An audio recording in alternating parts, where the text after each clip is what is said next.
Already আমরা দেখতে পাচ্ছি একটা গোষ্ঠী সব সময় জিকির শুরু করেছে শুধু ওদের নিয়ে নিয়ে। বলে না কেন ওরা এই করেছে সেই করেছে, এই করবে সেই করবে, অথচ নিজেরা একটা বছর কোনোটা বাদ রাখেনি, সব পেপার পত্রিকায় জমা হয়ে আছে। বলে না কেন নিজেরা কত কিছু করছে এটা একবারও বলে না। নিজেরা দেশটা শেষ করে ফেলছে, দেশের ভাবমূর্তি পরিবেশ পরিস্থিতি অস্থিতিশীল করে ফেলছে। এ নিয়ে তাদের নেতা কর্মীর কারো কোনো বক্তব্য পাওয়া যায় না। শুধু তাদের বক্তব্য এই বাংলাদেশে যারা কোরআন সুন্নাহ ভিত্তিক আগামীতে দেশ চালাতে চায়, তারা এই করেছে সেই করেছে, এই করবে সেই করবে। ভাইরা আমি আপনাদের বলি, 24 পরবর্তী বাংলাদেশে এখন আর মানুষ এগুলি খায় না। বলে না কেন এগুলি 1.5 দশকে যারা বিক্রি করে ক্ষমতার মসনদে ছিল, দেশের মানুষ বুঝতে পেরেছে তাদের এগুলি ছিল মেইন পুঁজি, ক্ষমতায় থাকা। আবার নতুন করে আপনারা ওদের মতো শুরু করছেন। অলরেডি দেশের মানুষ বুঝে ফেলেছে ওরাও যা আপনারাও যা। ওরাও জিকির করতে করতে গিয়েছে যে পথে, আপনারাও সামনে যাবেন ওই পথে ইনশাআল্লাহ। কেমন লাগে বলেন তো? ভালো জিনিস দেখে যদি ভালো বলতে না পারেন, খারাপ জিনিস দেখে যদি খারাপ বলতে না পারেন, আপনার ইমান বলতে কিছু আছে? আপনার তো মানুষে বলা যায়, আপনি তো মানুষের কাতারে নেই ভাই। ভালো মন্দের জ্ঞান পাবার পরে কেউ যদি ভালোকে ভালো বলতে না পারে, মন্দকে মন্দ বলতে না পারে, ওটা মানুষ না, ওটা কুত্তার চেয়েও খারাপ। সূরা আরাফ কোন সূরা? 7 নম্বর সূরা 9 নম্বর পারার 13 নম্বর পৃষ্ঠার প্রথম নম্বর লাইনের 179 নম্বর আয়াতের শেষ অংশে পাবেন। পুরো আয়াতটা দেখবেন, মিলাবেন। আল্লাহ বলেন ভালো মন্দের জ্ঞান পাবার পরে কোনো মানুষ যদি ভালোটা গ্রহণ করতে না পারে, ভালোকে ভালো মন্দকে মন্দ বলতে না পারে, আল্লাহ বলেন উলাইকা কাল আনাম। আল্লাহ বলেন ওরাই চতুষ্পদ জন্তু জানোয়ার, বালহুম আদল, তার চেয়েও খারাপ। কে বলছেন? আছে, কোরআন শরীফে আছে। দলিল দিয়ে যাবার পরেও আবার কালকে আবার চার দোকান গরম করিয়েন না। এ দেশে এক শ্রেণীর মানুষ আছে, ও সামনাসামনি তো আর কিছু বলতে পারে না। হুজুর চলে গেলে পরে আগামীকাল থেকে শুধু চার দোকান গরম করছে। কি হুজুর নিয়ে আইছেন রে? ও তো পুরো রাজনীতি করে গেছে। তাই আপনি রাজনীতি কে বোঝে না?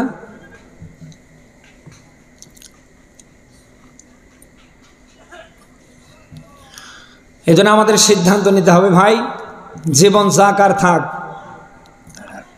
কোরআন নিজে মানবো, কি করে মানানো যায় ওই পক্ষে কাজ করব। এতে যদি জীবন চলেও যায় অসুবিধা নেই। মুমিন তো জীবনের পরোয়া করতে পারে না। মুমিন মরলে শহীদ, বাঁচলে কি ভয় তো করে তারা মুনাফিক যারা। মুমিন কোনো ভয় করতে পারে? মুমিন মনে করে মরার সাথে সাথে তার জন্য জান্নাত অবধারিত। সূরা নিসা 4 নম্বর সূরার 5 নম্বর পারার 19 নম্বর পৃষ্ঠার 143 নম্বর আয়াতে পাবেন। খুব খেয়াল করে শোনেন। মুযাবযাবিনা বাইনা যালিকা লা ইলাহা উলাই ওয়ালা ইলাহা উলা। ওরা দোদুল্যমান, একবার এদিকে আর একবার, তার মানে পানি যেদিকে ছাতা, ওদের কোনো কুল কিনারা নেই।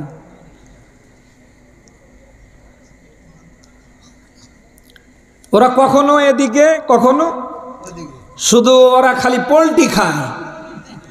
আপনি দেখেন এই 1.5 দশক যারা ক্ষমতায় ছিল, এদের ছত্র ছায় যারা ছিল, এতদিন ওরা পরিচয় দিয়েছে হে কারেঙ্গা হো কারেঙ্গা। কোনো রকম ওদের একটু পতন হওয়া ভাব, বলে পতন হতে দেরি, পোল্টি খেয়ে আর একটা দলের উপরে গোষ্ঠীর উপরে ভর করা দেরি না। বলেন না কেন? অথচ নিজের চোখে দেখলাম এতদিন ওদের ছাড়া বাঁচেনি, শুধু কোন রকম একটু ওদের পতন হওয়া আবার শুরু করে ফেলেছে। তারপরে মুনাফিক যারা, এরা দোদুল্যমান, একবার এদিকে আর একবার। মোনাফেক সম্পর্কে কোরআনে অনেক কথা আল্লাহ দিয়েছে। এরা উন আর নাস, ওরা দুনিয়ায় যা করে সব লোক দেখানো। কে বলছেন? ওয়ালা ইয়াযকুরুন আল্লাহ ইল্লা কলিলা। আল্লাহ বলেন আমি আল্লাহকে খুশি করার জন্যে আমার স্মরণে ওরা খুব অল্প কাজ করে। কে বলছেন? ওরা যত কাজ করে ম্যাক্সিমাম কাজ সব হচ্ছে লোক দেখানো। এজন্য বিশেষ করে আমরা নির্বাচনে দেখতে পাই, ভোটের সিজন যখন আসে, সেটা জাতীয় হোক আর উপজেলা হোক আর আমাদের ইউনিয়ন পরিষদ হোক, আপনারা কষ্ট পাচ্ছেন না তো? কোনো রাজনীতি করছি না, কিন্তু নির্বাচনের মৌসুম আসলেই আমরা দেখতে পাই বিশেষ করে মোনাফেক কারা। এতদিন জুমার নামাজ পড়েনি, উনি এখন আসরের নামাজ সুযোগ পাইলে 5 বার করে পড়তে চায়। ওনার মাথায় এতদিন টুপি পাওয়া যায়নি, মুখে এতদিন ওনার দাড়ি ছিল না, উনি এখন মাথায় টুপি দিয়েছে, সাদা টুপি। ওনার মুখের দাড়ি সাদা, ওনার পরনের জুব্বা পাঞ্জাবি সাদা, ওনার পায়ের জুতো সাদা, দেখলে মনে হয় জিবরাইল আমিনের ছোট ভাই। তাহলে মোনাফিকরা পোল্টি খায়, ওরা যা করে সব কি? আরো জোরে বলেন। কিয়ামতের সবচেয়ে বেশি শাস্তি হবে মোনাফিকদের। কাদের? ইন্নাল মুনাফিকিনা ফি দারকিল আসফালি মিনান নার। আল্লাহ বলেন নিশ্চয় কিয়ামতে মুনাফিকদের শাস্তি হবে জাহান্নামের নিম্নতম স্তরে। জাহান্নামের উপরি ভাগ থেকে একটা পাথর ফালিয়ে দিলে 70,000 কাল বছর সময় লাগবে জাহান্নামের একেবারে শেষ প্রান্তে গিয়ে পৌঁছতে। এখানে একমাত্র জায়গা হবে মুনাফিক যারা, তাদের অপরাধ কি? তারা দোদুল্যমান, একবার এদিকে আর একবার, আরো জোরে বলেন। সুবিধা যেদিকে ওরা সেদিকে, পানি যেদিকে ছাতা যেমন মানুষ ধরে, ঠিক মুনাফিকরা সুবিধা যেখানে ওরা সেখানে। মুনাফিকদের সবচেয়ে বড় অপরাধ, ওরা আল্লাহর বিধান সমাজে রাষ্ট্রে কায়েম হোক ওরা চায় না। ভালো মানুষ নেতৃত্বের আসনে বসুক, মুনাফিকরা এটা মোটেও চায় না। যুগে যুগে যত মুনাফিক পৃথিবীতে এসেছে, প্রত্যেকটা মুনাফিক ইসলামের বিরুদ্ধে, কোরআনের বিরুদ্ধে অবস্থান নিয়ে মারা গিয়েছে। কিয়ামতের আগ পর্যন্ত যত মুনাফিক এই পৃথিবীতে মাথা চারা দিয়ে উঠবে, কোন মুনাফিক ইসলামের পক্ষে থাকবে না, কোরআনের পক্ষে থাকবে না। ভালো মানুষ চেয়ারগুলিতে বসুক, কোন মুনাফিক চায় না, চাইবে না। বলেন না কেন? মুনাফিকরা ভালো করে জানে আল্লাহর বিধান দিয়ে ভালো মানুষগুলি যদি আগামীতে সমাজ চালায়, রাষ্ট্র চালায়, আমরা যা করি সব দিনের মতো প্রকাশ পেয়ে যাবে। বলেন না কেন? আমাদের দরবার টেকবে না, আমাদের ব্যবসায় লাল বাতি চলে যাবে। আর আমরা যে অপরাধ করেছি, আমরা যে জাতের জাত, কোরআন সুন্নাহ ভিত্তিক রাষ্ট্র যদি পরিচালিত হয়, আমাদের হাতের জায়গায় হাত থাকবে না, আমাদের গলার জায়গায় গলা থাকবে না। ওরা ধরবে আর হাত কেটে দেবে, আর আমাদের গলায় আসবে ফাঁসির রশি। এই কথা কি আপনি শুনতেছেন? এজন্যই মুনাফিকরা চায় না ভালো মানুষরা কোরআন দিয়ে সমাজ চালাক, রাষ্ট্র চালাক। এই জন্যই ওরা 180 মাইল বেগে বিরোধিতা করে যাচ্ছে। কিয়ামতের আগ পর্যন্ত মুনাফিকরা এরকম করেই যাবে, সফল হতে পারে। যুগে যুগে যত মুনাফিক পৃথিবীতে মুনাফিকি করেছে, একটা মুনাফিকের জীবনী আমারে দেখান যে মুনাফিকি করে সফল হয়েছে। কোন মুনাফিক সফল হয়নি, বরং ইতিহাসের পাতায় ওর নাম লেখা আছে। আজ মানুষ ওর নাম নিয়ে নিয়ে ওর জীবনী পড়ে পড়ে মানুষকে বোঝায় এই কাজগুলি করা যাবে না, যদি করো তাহলে ইতিহাসের পাতায় তুমি ঘৃণিত হয়ে থাকবে। প্রাণপ্রিয় ফলবাড়িবাসী, আশা করছি মুনাফিকি করবেন না। মুনাফিকি করে আপনি কিচ্ছু করতে পারবেন না। কোন মুনাফিক সফল হতে পারে না, কিয়ামতের আগ পর্যন্ত পারবে না। এই পৃথিবীতে কেবল সফল হবে তারা, মুমিন যারা। যুগে যুগে মুমিনদের এই দলটাকে আল্লাহ সফলতা দিয়েছে, দিন শেষে তাদের ওই বিজয় আল্লাহ দিয়েছে। আজও এই বাংলাদেশে মুমিনদের ওই দলটা নিয়ে মুনাফিকরা যতই ষড়যন্ত্র চালাক না কেন, ওরা সফল হতে পারে না। আগামীতে দিন শেষে মুমিনরাই মাথা সারা দিয়ে বিজয় হবে ইনশাআল্লাহ। মুমিনদেরকে বিজয় দেবে কথা কার? আল্লাহ বলেন ওয়ালা তাহিনু ওয়ালা তাহজানু ওয়া আনতুমুল আ'লাউনা ইন কুনতুম মুমিনিন। বলেন আল্লাহু আকবার। এটা সূরা আলে ইমরানের 139 নম্বর আয়াতে পাবেন। আল্লাহ পাক বলেন তোমরা নিরাশ হবে না, হতাশ হবে না।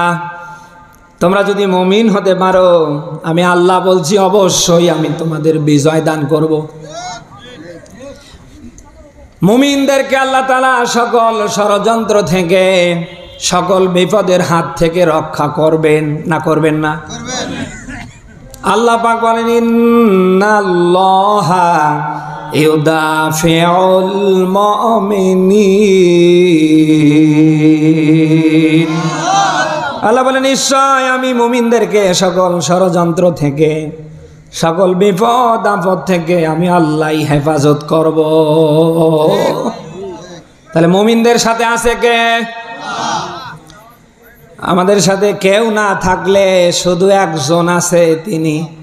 আর আল্লাহ যদি কারোর সাথে থাকে তার কোনো ভয় আছে? আমরা এই সাহস নিয়ে সামনে আগাবো, পারবো না ইনশাআল্লাহ? আসুক না যত বাধা, যত ঝড় সাইক্লোন, কোরআনের পথে মোরা থাকবো। দিনের নিশান মোরা বাংলার আকাশে উড়াবো। আসুক না যত বাধা, যত ঝড় সাইক্লোন, রসুলের পথে মোরা থাকবো। এই জীবন বাজি রেখে কোরআনের পতাকা আগামীর বাংলায় মোরা উড়াবো। মোর কামানের মুখোমুখি দাঁড়িয়ে আল্লাহু আকবার বলবো। আসুক না যত বাধা, যত ঝড় সাইক্লোন, কোরআনের পথে মোরা থাকবো। পারবো তো ইনশাআল্লাহ? ঝড় আসতে পারে ভাই, জুলুম আসতে পারে, আসবে, এটা স্বাভাবিক, আমরা অলরেডি দেখতেও পাচ্ছি। তো এই ঝড়, এই জুলুম, এই আমাবস্যার কালো রাত দেখে মুমিনরা কি ভয় করতে পারে? মুমিনরা কখনো ভয় করতে পারে না। মুমিনরা জীবন দিতে পারে, কোরআনের পথ ছাড়তে পারে।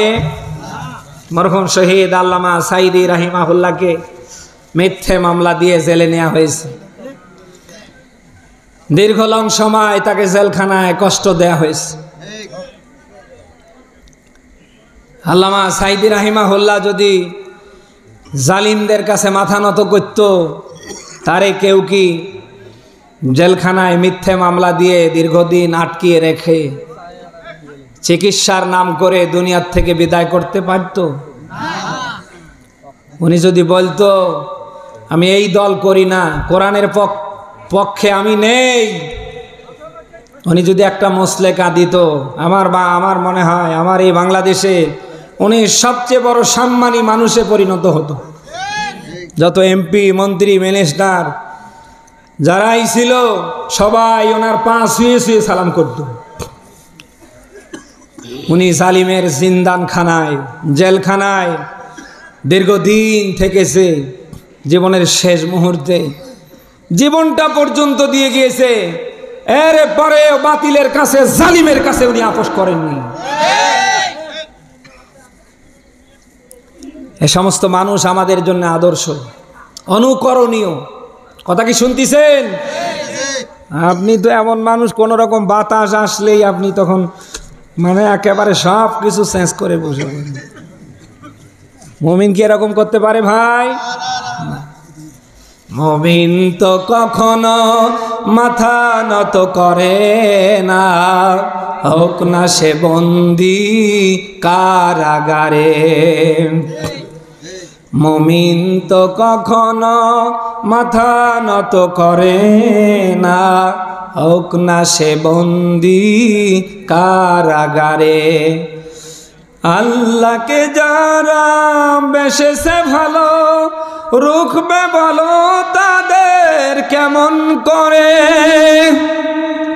দুনিয়ার আদালতে হয় যদি ফাঁসি, তাদের মুখে দেখবে মুখ ভরা হাসি। আমাদের ভাইদেরকে ফাঁসি দিয়ে মারা হয়েছে। হাহা, ফাঁসির দড়ি গলায় নিতে যাচ্ছে, মুখ ভরা কি? আরো জোরে। একটা মানুষ ফাঁসির দড়িতে ঝুলবে, তার কোনো টেনশন নেই, মুখ ভরা কি?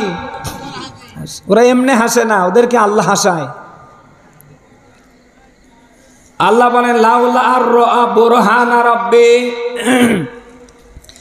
আল্লাহ বলেন এই ফাঁসির মঞ্চে যদি আমি আল্লাহ ওদেরকে কিছু না দেখাতাম, ওরা মুখ ভর্তি হাসি দিতে পারতো না, বরং ভেঙ্গে পড়ে যেত। আল্লাহ বলেন ওদেরকে কিছু না কিছু দেখাই, এই জন্য ফাঁসির দড়ি গলায় নেয়, এরপরেও হাসে। সুবহানাল্লাহ বলতে পারেন না? মুমিনরা যখন বিপদে পড়ে, ওদেরকে সাহায্য করা আল্লাহর জন্য ওয়াজিব হয়ে যায়। ওয়া কানা হাক্কান আলাইনা নাসরুল মুমিনিন, বলেন আল্লাহু আকবার। আল্লাহ পাক বলেন মুমিনরা যখন বিপদে পড়ে, ওদেরকে সাহায্য করা আমি আল্লাহর জন্য ওয়াজিব হয়ে যায়। ওই রকম মানের কি মুমিন আমরা হতে চাই না ভাই? মুমিনের স্পেশাল কিছু গুণাবলী আল্লাহ সূরা আনফালের 2 নম্বর আয়াতে দিয়েছে। আল্লাহ পাক বলেন ইন্নামাল মুমিনুনা আল্লাযীনা ইযা যুকিরাল্লাহ ওয়াজিলাত কুলুবুহুম ওয়া ইযা তুলিয়াত আলাইহিম আয়াতুহু যাদাতুহুম ঈমানা ওয়া আলা রাব্বিহিম ইয়াতাওয়াক্কালুন আল্লাযীনা ইউকিমুনাস সালাতা ওয়া মিম্মা রাযাকনাহুম ইউনফিকুন, বলেন আল্লাহু আকবার। আল্লাহ বলেন সত্যিকার অর্থে মুমিন হলো তারা, আমি আল্লাহকে স্মরণ করে যারা অজিলাত কলবুহুম, আমাকে স্মরণ করার সাথে সাথে ওদের অন্তঃকরণটা কেঁপে ওঠে। শুনতেছেন? ওয়াইদা তুলিয়াত আলাইহিম আয়াতুহু যাদাতুহুম ঈমানা, ওদের সামনে যখন কোরআন পাঠ হয়, কোরআনের কথা হয়, যাদাতুহুম ঈমানা, ওদের ঈমানটা বেড়ে যায়। সুবহানাল্লাহ বলতে পারেন না? ওয়া আলা রাব্বিহিম ইয়াতাওয়াক্কালুন, আর রবের প্রতি তাদের ভরসা আরো বেড়ে যায়। মুমিন যারা কোরআন শুনলে রবের প্রতি তাদের ভরসা কমে না বাড়ে? আল্লাযীনা ইউকিমুনাস সালাহ, তারা নামাজ প্রতিষ্ঠা করবে, ওয়া মিম্মা রাযাকনাহুম ইউনফিকুন, ওদেরকে জীবন জীবিকা নির্বাহের জন্য যে আল্লাহ সম্পদ দিয়েছে তার থেকে তারা ব্যয়ও করবে। সুবহানাল্লাহ বলতে পারেন না? মুমিন যারা তাদের সম্পদ থেকে তারা ব্যয় করবে, আর মুনাফিক যারা ওরা কারুনের মতো সম্পদ আঁকড়ে ধরে রাখবে। এই কথা শুনতেছেন? সূরা হুজরাতের 15 নম্বর আয়াতে পাবেন আল্লাহ বলেন ইন্নামাল মুমিনুনা আল্লাযীনা আমানু বিল্লাহি ওয়া রাসূলিহি সুম্মা লাম ইয়ারতাবু ওয়া জাহাদু বিআমওয়ালিহিম ওয়া আনফুসিহিম ফি সাবিলিল্লাহ। আল্লাহ বলে মুমিন তো তারা, আমি আল্লাহ আমার রাসূলের প্রতি ঈমান আনে যারা, সন্দেহ সংশয় দ্বিধা দ্বন্দ্ব ছাড়া জানার মাল দিয়ে আমার পথে জিহাদ করে যারা। মুমিনরা জান মাল দিয়ে সংগ্রাম করে কার পথে? সূরা নিসা ৭৬ নম্বর আয়াতের প্রথম অংশে পাবেন আল্লাহ পাক বলেন আল্লাযীনা আমানু ইউকাতিলুনা ফি সাবিলিল্লাহ। আল্লাহ বলেন যারা ঈমানদার ওরা আমার পথে সংগ্রাম করবে, ওরা এমন ভাবে সংগ্রাম করবে। আল্লাহ এই কথাও সূরা তাওবার 111 নম্বর আয়াতের মাঝে দিয়েছেন, ফায়াকাতুলুনা ওয়া ইউকতালুন। আল্লাহু আকবার। ওরা মরবে, ওরা মারবে। সুবহানাল্লাহ বলতে পারেন না? এই জন্য মুমিনরা কখনো ভয় পায় না। ভয় পায় শুধু কারা? আরো জোরে বলেন। আপনি কি সেই মুনাফিক হতে চান? এই জন্য মুনাফিকি করা যাবে না ভাই।